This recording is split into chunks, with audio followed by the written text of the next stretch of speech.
کچھ سائل ایسے ہوتے ہیں جو کوئی بات نہیں کرتے، سیدھا کے آپ پلا دیتے ہیں. ایک تو سائل یہ ہے. اور سائل مانگنے والے جو بڑے اچھے طریقے سے مانگنے کا بھی فن جانتے ہیں تو ان کا طریقہ یہ نہیں ہوتا کہ کسی کے آگے جا کے بس ہاتھ پھیلا دیں. پہلے وہ اس کی تعریفیں کرتے ہیں، پھر جو ہے وہ اس کی رحم دلی کا ذکر کرتے ہیں، پھر اس کے مال و اسباب جو اس کو دیے گئے ہیں ان کے قصیدے پڑھتے ہیں، پھر اپنی وفاداری کا اظہار کرتے ہیں، پھر جھولی پھیلاتے ہیں. تو یہ دوسرا اور مہذب طریقہ ہے. ایک تو مانگنے والا اپنی ضرورت کو یوں ہی کسی کے سامنے رکھ دے، اور ایک یہ ہے کہ مانگنے والا اپنی ضرورت کو رکھنے سے قبل جس سے مانگ رہا ہے پہلے اس کی تعریف کرے. اب بندے اللہ سے ہدایت مانگنے کے لیے کھڑے ہوئے، پہلے تو وضو کیا، صاف ستھرے ہوئے، کانوں پہ ہاتھ لگائے، اس کے بعد ہاتھ باندھ کے ادب سے کھڑے ہو گئے، اور اب مانگنے لگے تو کیا بولے؟ الحمدللہ رب العالمین. وہ آتے ہیں نا مانگنے والے دروازے پہ تو کہتے ہیں دوبارہ وسدہ روے، فلاں ہو فلاں ہو، وہ تعریفیں کرنے لگ جاتے ہیں. تو یہ مرحلہ ہوتا ہے.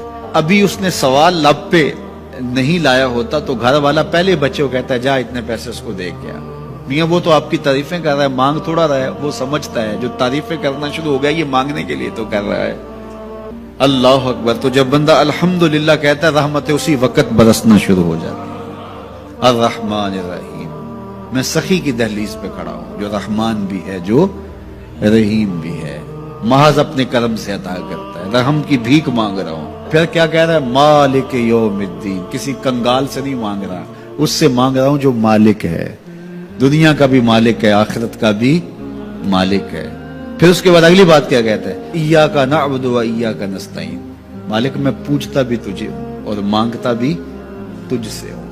دیکھو سائل اس اعتبار سے بھی دو طرح کے ہوتے ہیں. ایک سائل ہوتا ہے جو بائی پاس پہ اترتا ہے، ایک کے گھر کے سامنے جاتا ہے، یہی طریقہ صحیح مانگنے کا، لیکن جاتا ہے کہ گھر کے سامنے تعریفیں کرتا ہے اور مالک خانہ کو پتا ہوتا ہے کہ یہ ہمسایہ سے بھی مانگ کے آیا ہے، میرے گھر سے بھی مانگ رہا ہے، اگلے گھر سے بھی مانگنا ہے. تو وہ اسے تھوڑا سا آٹا دے دیتا ہے، 1 روپیہ دے دیتا ہے. اس کو پتا ہے اس نے پورا گاؤں مانگنا ہے، آدھا گاؤں مانگ آیا ہے، آدھا گاؤں اس نے ابھی مانگنا ہے. تو سارے 1-1 روپے دیتے ہیں. ایک تو سائل وہ ہے جو در در پہ جاتا ہے، اور ایک سائل بائی پاس سے اترا، وہاں سے پل عبور کیا، پھر گلی سے گزرتے ہوئے یہاں آیا، اور یہاں آ کے آپ کے ساتھ اس نے کہا کہ میں کسی در پہ نہیں گیا، آپ کے پاس آیا ہوں، اب آپ نے میری ضرورت پوری کرنی ہے. تو پھر 8 آنے 5 روپے تو نہیں دیے جائیں گے. پھر تو جو میری استطاعت ہوگی، جو آپ کی استطاعت ہوگی، اس استطاعت کے مطابق دیں گے کہ یہ سارا شہر چھوڑ کے آیا ہے، یہ کسی سے نہیں مانگتا، یہ مجھ سے ہی مانگتا ہے. تو پھر آپ اس کی ضرورت پوری کریں گے. اگر آپ کے بس میں ہوا تو مانگنے والا کیا کہہ رہا ہے؟ ایاک نعبد. یہ پیشانی کہیں اور نہیں جھکتی، وایاک نستعین. یہ جھولی کسی اور چوکھٹ پہ پھیلتی نہیں. وہ کریم، وہ مالک رب جو تمام جہانوں کا رب ہے، میں اس کی دہلیز پہ کھڑا ہوں اور آیا سیدھا اسی کی دہلیز پہ ہوں.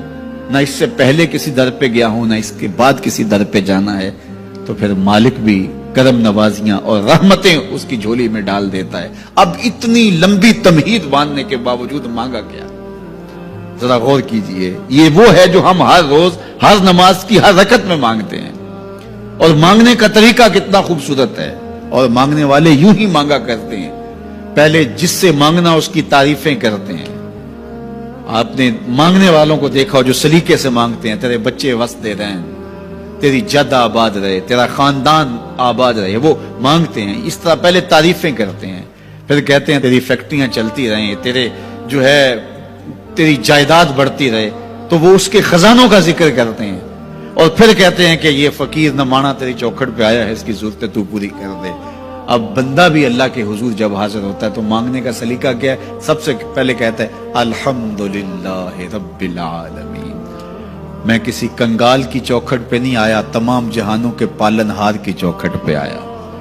اسی کی تعریفیں اختیاری بھی غیر اختیاری بھی، واسطے کے ساتھ بھی بلا واسطے کے ساتھ بھی.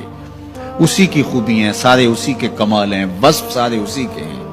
پھر اس کے بعد کہتا ہے الرحمن الرحیم. وہ رحمان بھی ہے، وہ رحیم بھی ہے. پھر اس کے بعد کہتا ہے مالک یوم الدین، وہ دنیا کا ہی مالک نہیں، آخرت کا بھی مالک ہے، یوم حساب کا بھی مالک ہے۔ پھر اس کے بعد اپنی وفاداری جتلاتے ہوئے کہتا ہے ایاک نعبد و ایاک نستعین، مالک سارا جہاں بس رہا ہے، میں نے کسی سے نہیں مانگا، میں نے جھولی تیری چوکھٹ پہ پھیلائی ہے، میری پیشانی تیرے حضور جھکتی ہے، یہ پیشانی کسی اور کے حضور کبھی نہیں جھکی نہ جھکے گی۔ یہ سب عرض کرنے کے بعد پھر مانگتا کیا؟ اہدنا الصراط المستقیم۔